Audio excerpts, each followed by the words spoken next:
Most people never notice when they're giving their power away.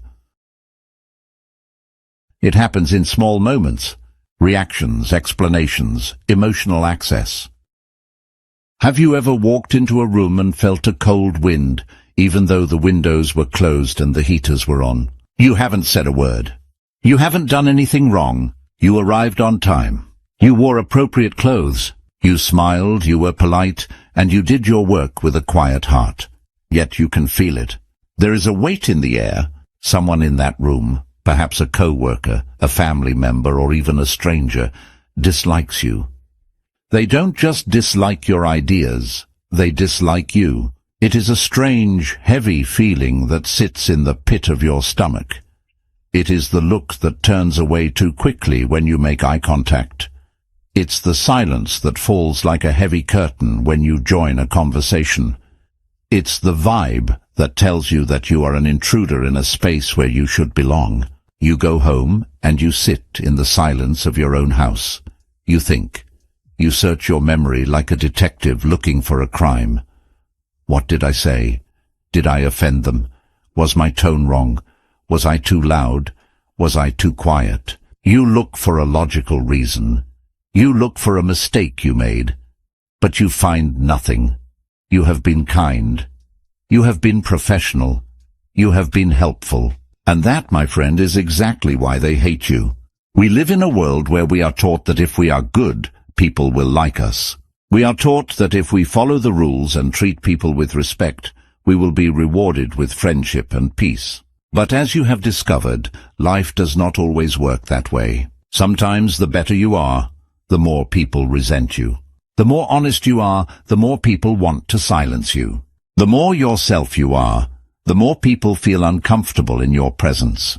Carl Jung, the great Swiss psychiatrist and explorer of the human soul, spent his entire life studying this mystery. He understood that when someone hates you for no reason, there is actually a very deep, very old, and very powerful reason. It is a reason buried deep in the basement of the human mind. The most important thing to understand right now is this: their hate has almost nothing to do with you. Today we are going to sit with this feeling. We are going to walk through the dark hallways of human psychology to find out why your light causes some people to shield their eyes in anger. We are going to look at the 3 reasons why your presence disturbs the peace of the average person. We will learn why your goodness feels like an insult to them, and why your stillness makes them move with such discomfort. If you have ever felt like an outsider, if you have ever felt the sting of being judged by people who don't even know you, this exploration is for you. Take a breath. Let the tension leave your shoulders. We are going to look at the truth together. To understand why people hate you for no reason, we must understand the most famous concept Carl Jung ever gave us: the shadow. Jung believed that every human being is like a house. We have a front porch where we sit and wave at the neighbors. This is who we want people to see. Jung called this the persona. It is our mask. But every house also has a basement. From the time you are a very small child, you are taught what is allowed and what is not allowed. Your parents, your teachers, and your friends tell you what parts of you are good and what parts are bad. They might say, "Don't be angry, it's not nice." So you take your anger and you throw it into the basement. They might say, "Don't be too proud of yourself, it's conceited." So you take your confidence and you throw it into the basement. They might say, "Don't be weird or different." So you take your unique creativity and you throw it into the basement. Over 30, 40, or 50 years, that basement becomes very full. This basement is what Jung called the shadow. The shadow is not necessarily evil. It is simply all the parts of yourself that you have rejected because you were told they were unacceptable. But here is the problem. The shadow is alive. It is made of energy. It is like a ball that you are trying to hold under water. You can hold it down for a while, but your arms get tired. Eventually the ball wants to pop up to the surface. Since most people are too afraid to look at their own shadow, because it's scary to admit we have bad parts, the mind does something very clever. It uses a trick called projection. Imagine you are a movie projector in a theater. Your shadow is the film inside the machine. But instead of looking at the film inside the machine, you point the light at a white wall. The wall is another person. You see the movie of your own hidden flaws playing on their face. When someone hates you for no reason, they are not looking at you. They are looking at the movie of their own shadow that they have projected onto you. You are just the screen.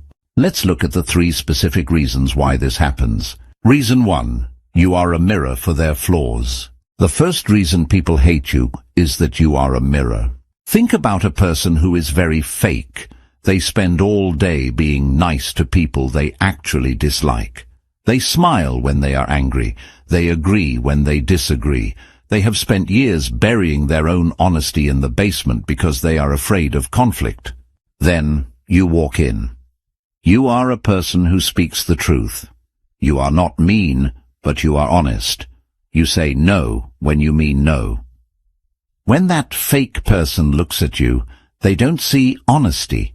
They see a reminder of the honesty they murdered in themselves. Your presence makes them feel the weight of their own mask. It makes them feel itchy. It makes them feel small.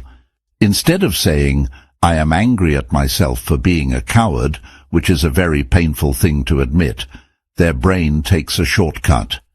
It says, I hate that person. They are so arrogant.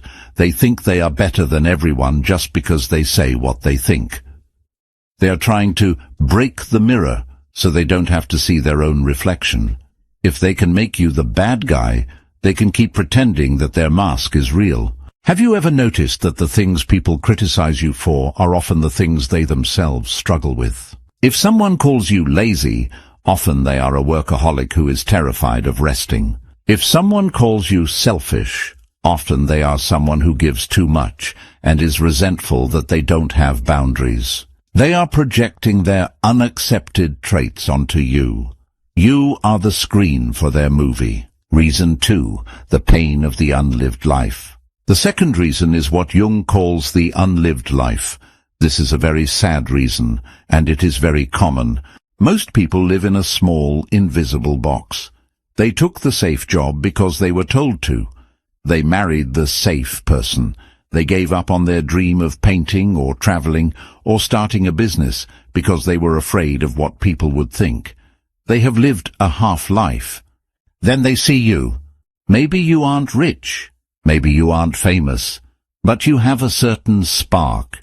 You are following your own path. You have a hobby you love. You have a sense of freedom. You have a light in your eyes that shows you are actually awake. To a person who has spent their whole life being a good, tired slave to a system they hate, your freedom is a personal attack. Your joy is a reminder of their sorrow. Your courage is a reminder of their fear. Your life is a reminder of their unlived life. If you are happy, it proves that they could have been happy too, if only they had been braver. That thought is a nightmare. To admit that they are responsible for their own boredom is too much to handle. So, they hate you. They find reasons to pick you apart. They gossip about your choices. They try to find flaws in your happiness.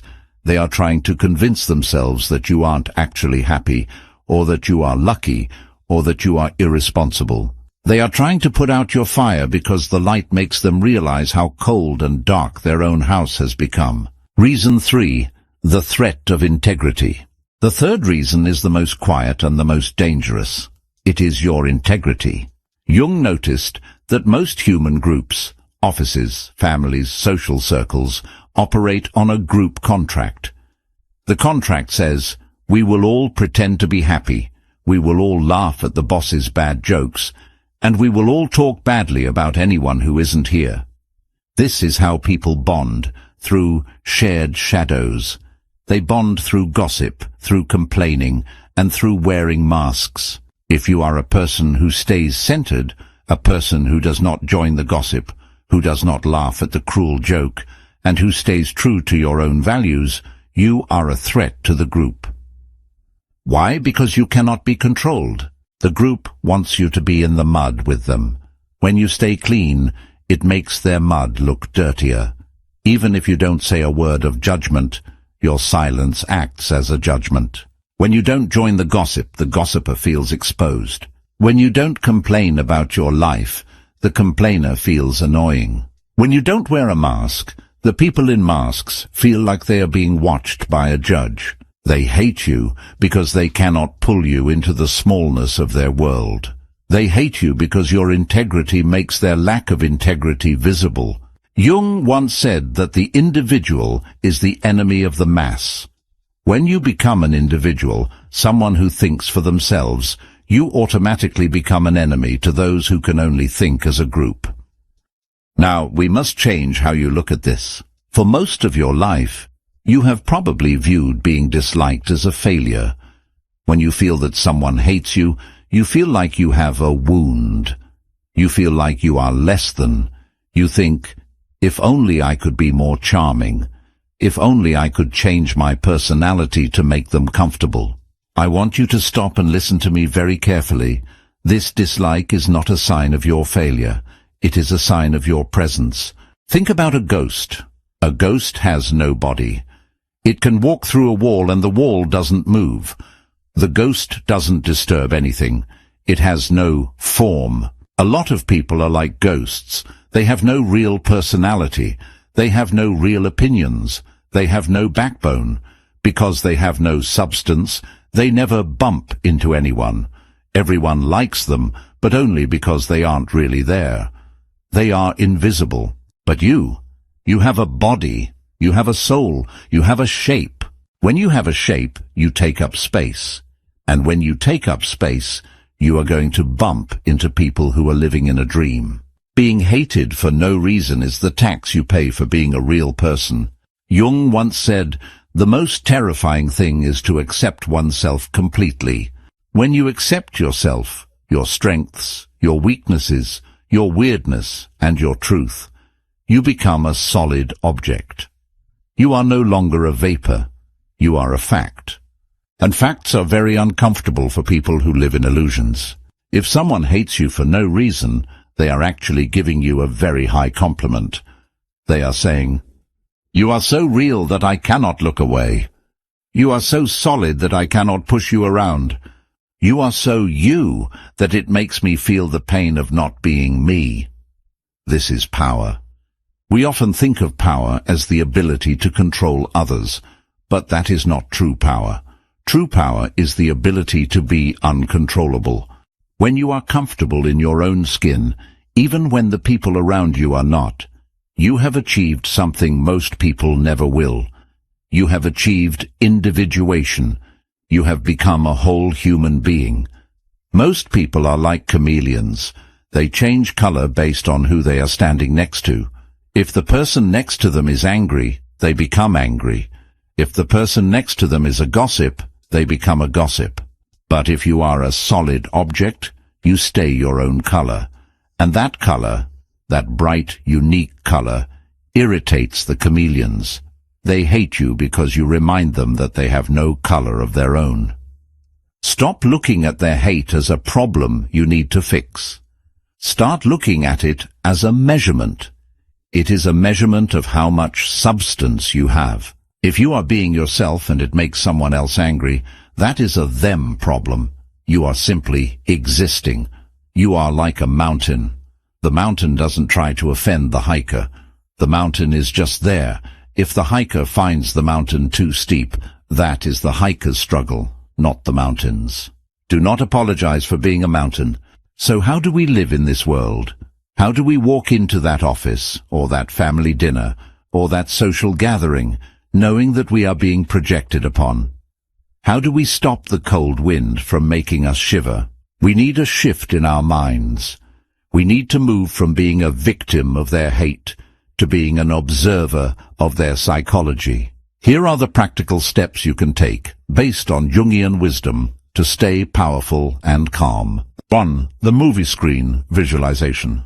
The next time you feel someone's unexplained dislike, I want you to visualize yourself as a high-quality movie screen. Look at the person who is being cold to you. In your mind, see the projector behind their eyes. See the movie of their own shadow, their own fears, their own regrets, their own hidden anger, playing on your chest. Remind yourself, that movie is not about me. I am just the screen they are using because I am close by. When you realize it is not about you, something magical happens. The pain disappears. You stop being hurt and start being curious. You might even start to feel a little bit of compassion for them.